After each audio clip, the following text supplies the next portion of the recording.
Je sais que le titre est provocateur, mais tu vas comprendre où est-ce que je veux en venir. Je t'apprends sûrement rien quand je te dis qu'il y a deux catégories dans la vie qu'on retient.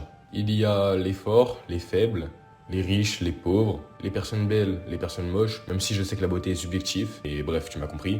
Et très souvent, au milieu de ces deux catégories, il y a ce que j'appelle personnellement des bots.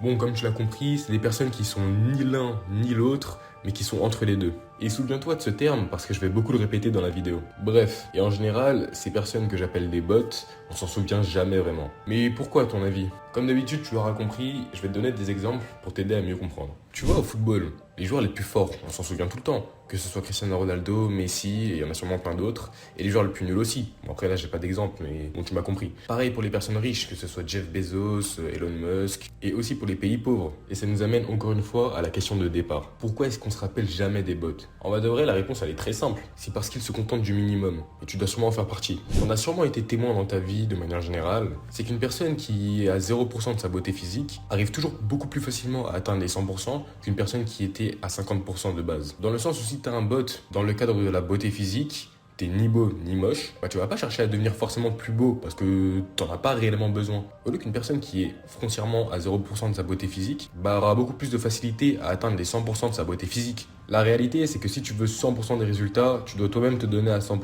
Et non à 50 ou à 40%. Bon, tu l'auras compris, la vie est une question de choix. Et c'est à toi et à toi seul de décider si tu veux vivre ta vie à 100% ou à 0. Peu importe ton choix, sache que la manière de faire une chose, c'est la manière de tout faire. Alors si je peux te donner un conseil, je veux qu'à partir de maintenant, quand tu te lances dans un projet, tu te donnes à 100%.